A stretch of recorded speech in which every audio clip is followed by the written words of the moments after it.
What's up, YouTube? Welcome back to the channel. First update, you may notice we aren't on a phone anymore. No more recording on a phone.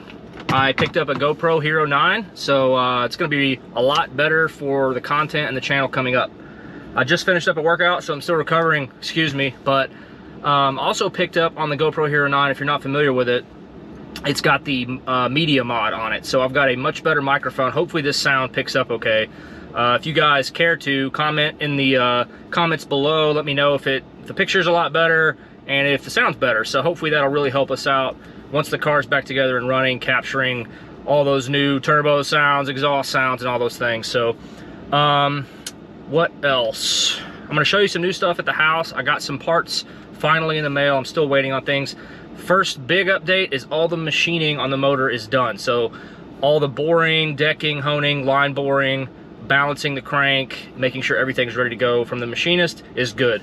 However, that was done in Texas, and those that are paying attention to anything, depending on where you live, Snowmageddon basically happened, and it's been a crap show in Texas the last week or so. Hopefully, if you are living in Texas, you have power, you have heat, you have water. I hate that that's happened to people. I've got friends that live in Texas, and just wish you all the best. So fortunately, he actually wasn't able to get it shipped out back to Atlanta to my assembler. So I was happy to hear that. I was worried to get stuck on a semi and wind up in a ditch somewhere and possibly damaged. So we are good to go on the motor, and hopefully in very short order, we will have it back assembled, ready to go into the car. The turbos should be coming back from Boost Lab in the next, if I had to guess, maybe a couple of weeks. They're doing some coating, and they're doing a T51R mod to it for those that are just checking out the channel. So we'll head to the house. I'll show you some things. I also have one more piece of equipment that I've added for the channel I think you guys will really like. So we'll head home and we'll let you check everything out. This GoPro is so much better with being able just to set it down and record without having to balance a phone anywhere. So we're back at the house. I got a bunch of stuff to show you guys. I think I'm gonna start with some of the parts that I've taken off the car over the last, gosh, when's the last time I uploaded? It's been a while. So those that are just tuning into the channel, look, I typically don't upload unless I have something to talk about. I don't want to just clickbait and have you watch some arbitrary random thing in this video. So my hope is that this channel, every time I upload something, it's something cool, something unique. Obviously you're following along with the build, and I'll be able to show you some different things. So we'll start with a few of the parts I took off the car and some parts that I'm waiting to show up. All right, so I was able to, actually decided to pop the diff out of the car. So those that have been following knew my plan was to, by the way guys, listen, my garage is a wreck. This is what happens when you order tons of parts. And I got tile from Lowe's from my sister, and I recently remodeled my office. So maybe I'll show you guys that at some point, but office turned out great. So diff is out. I'm swapping over to a 370 rear wheel bearing and rear axle. So when I was doing research on which axles I was going to run, you can get OEM ones obviously used from junkyards for different things. Rock Auto has some options, but they're like 150 bucks maybe. They're kind of cheap. Brand new OEM are like anywhere from $600 to $800. So I kept trying to think, you know, what's the best thing I can do here? I'm not going for crazy power, but my hope is to hit about 600, maybe a little bit more, pending the tune and pending my plans to only run 93 pump and maybe some boosting additive. So we'll see what it can do. But all that being said, I decided to go with the Drive Shaft Shop, it's a mouthful, axles that are rated to like 1200 horsepower. They're a little bit more expensive, but at the same time, I'm like, if I'm gonna spend new money on OEM axles, I'd rather just get those. So we're gonna have those on the way. They're ordered and we're just waiting on them.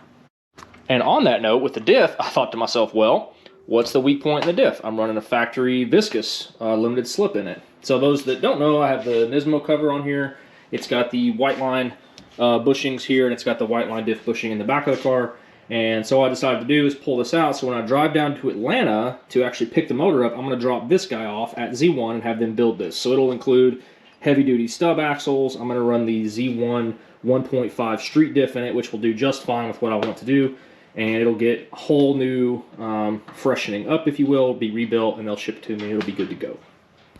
So something else I want to share, the cool part about what the car community is. So I won't belabor all the details, but long story short, I have a buddy that has done some work for me that I really, really appreciate. And we've actually never met, but we have some mutual friends from a different state that I used to live in when I was active duty. And funny, through happenstance, the people he was talking to, they knew me when he showed up to ask them for help on things, and here we are. So he went off, has really improved his life, went to welding school, knocked that out, has a great job, and is doing great in his life, and I love talking to him and stay in touch. We always talk all the time. So I asked him, for those that are familiar with the Kinetics Velocity manifold, check this out. This guy on boosted applications tends to want to split down the seams under probably high boost type situations. So I asked him if he would be willing to help me out with this guy while the motor's out and run a nice new bead around all the seams that it could potentially crack. So I'll try to get in close here and show you. He went over all the seams in this guy just with a nice bead, and they look great. I mean, I love the raw look. This thing is going to be shirt up a lot better. I don't expect any issues out of this with the boost levels that I want to run. I just don't see any problems coming. So this was super great. Man, you know who you are. Thank you so much for doing this for me, and I can't wait to have you out. My hope is to try to fly him out actually once the car is going together, and we're going to take it down to Z1 for tuning. So he'll be out. You guys will hopefully get to meet him on the channel. New exhaust. This thing, man, I got to throw a huge thanks out to F&G Performance. So I actually placed an order for this exhaust. This is the Grady Performance RS Race single exhaust. So I've already unpacked this once, so I'm going to try to not completely unpack it in because I kind of put it back together. But you can see it's a single exit 4.5-inch tip. Very, very simple. There's no resonator on the mid pipe. Bolts right up to a standard 2-bolt 3-inch flange off of most aftermarket exhaust for the 350. Really, really high quality welds. It's a great looking piece. Now, one piece that I did add over my mountain of cardboard here, I'm going to tell you why F&G is awesome. Oh gosh, seriously. Anyway, I ordered that exhaust back in like October of last year. Now, amidst everything with COVID and it being a Japanese-made exhaust, hard to get. It's just not in stock anywhere. And we waited, and their distributors kept showing, hey, there's gonna be an update soon, you should get it soon, and then it just kept getting pushed and pushed and pushed.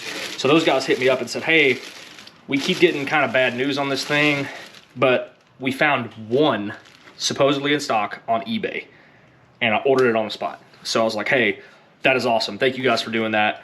They went above and beyond and helped me find what I was looking for. They gave me a refund for the exhaust I ordered directly through them, but I put that directly towards the axles. So those guys are awesome. If you need any help talking to them or ordering parts, just let me know. But the cool part about that Grady exhaust is you can get different tips. So these were actually in stock.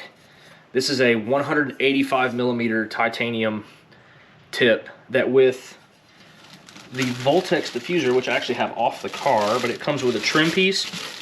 And I was thinking, and I did hold it up, it's kind of still packed up. I'm not going to go through all that, but you'll see in the future the direct comparison. But this one's a little bit longer than the one that came on it, and the one that came on it is just a stainless. It's just a polished stainless tip, and I think the burnt titanium looks a lot better and is actually going to help, I think, with some of the getting the hot exhaust gases actually out, because the trim here, I'll just show you. You can see this trim piece right here is part of the Voltex. This isn't on this is bolted to the factory bumper. So then you have the Voltex diffuser that comes out here. You can see him sitting up here. And I wanted a little bit of an extended tip to make sure that it would clear the bumper, not melt the paint, and do all that good stuff. So that's the exhaust. I'm super excited about that. It's hard to actually find any videos about people running this on a 350. I've seen a couple on a 370. Seems to sound pretty good. Historically, Grady, at least from my experience seeing it on different cars and what I've heard, it's a little bit of a quieter exhaust when it comes to singles. I wanted to try this, and my hope is that it tucks up a little bit tighter under the car compared to, say, like a Tomei, which I used to have a Tomei as well several years ago before it was popular. But I don't want to hack up the Voltex diffuser if I don't have to. My hope is that this Grady will clear it and we'll have no issues. And I kind of actually hope, compared to what the car previously was, that it's a little bit quieter. I want it to have a little bit of a different tone while it's cruising and be mostly mild, but obviously when we throttle in and it's, you know, I'm trying to raise some hell in it, it's got some noise. All right, now last but certainly not least, my favorite, we got the wheels. So those that were curious, we got the Nismo 57 CR wheels, and we got them 19 by 10.5 plus 22 square. So we got 4 of them. I'm gonna pull one of these out and let you guys check it out. All right, guys, so there it is. This wheel is beautiful. When I was recording on my phone for Instagram when I first got these a few weeks ago, it's so hard to pick up. My hope is that the GoPro will help pick up some of the detail, but this Nismo has actually got a little bit of a textured ridge to it in this. It just looks awesome. And the offset's gonna look really, really good. The whole wheel's black. It's lightweight, of course, made by Rays. I'm super excited about these. Same thing, so if you're interested in getting these wheels, depending on the spec, you're gonna have trouble finding them. So the 19 by 10.5 plus 22s seem to be pretty popular, and I actually ordered these, I think, back in November or so from Z1, and I had to wait. So I paid for them and just waited. Got lucky, and a few weeks ago I was able to snag them. So super excited about these. I think they're gonna look awesome. I plan to run, still have these Potenza RE11s. Whoa. So we're going to be running a 275/30 front, which is these top two, and then 305/30 rears. I think it's going to look just great. It's basically the exact same spec as the previous Nismo wheels that I had, if you're familiar with the car. So those wheels, I believe, are plus 23. These are plus 22, so they'll sit 1 millimeter farther out, which I actually like. For those that are familiar, when you run that spec, and this is all kind of covered up, the front spindles, when you run, I noticed with a 10.5 plus 23, there is very little space between the inner wheel lip and that spindle. I mean, it tucks really close. So even just an extra millimeter of running a plus 22 is going to be helpful. All right, guys, last thing before I finish up this upload.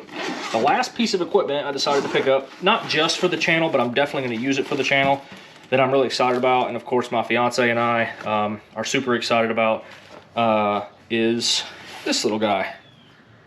The DJI, I guess DJI is proper, Mini 2, little drone. So those that are familiar with drones, this is my first one. I love the price. I love that it films 4K at 30 frames per second. It has great range. It's under 250 grams. They claim 249 grams, but some of the stuff I've seen, people actually weighing them, it lands about 240, 241. So you don't have to register it with the FAA. You don't have to have a Part 107. And I've test flown this, and it's super fun. It's super easy. Obviously, literally, it sits in my palm, this little guy. Great range. Some of the videos I've seen, it'll go out to 3 miles or so until 50% battery, and then it'll fly back. Got the controller. I got the Fly More combo, so it has the case, it has the controller. It's not in this bag, it's inside charging, but there's a 3 battery pack, so it comes with 2 extra batteries. What else? The battery pack's kind of cool. It's got USB-C and USB, so you can charge a phone off of it. The controller itself, once you open this and you'll set your phone in here, it'll actually charge your phone off this controller too, which is really cool. So my hope is that, of course, once the car's together and it's running, I can capture some really cool videos. It's kind of some cinematic shots, you know, when we go to events or we go out to Z-Days to the mountains. I think it's just going to be really cool. So maybe in a future upload, I will get this guy out, fly it around, capture some of that footage, and put it in. So that is all. Thank you guys again for sticking around the channel.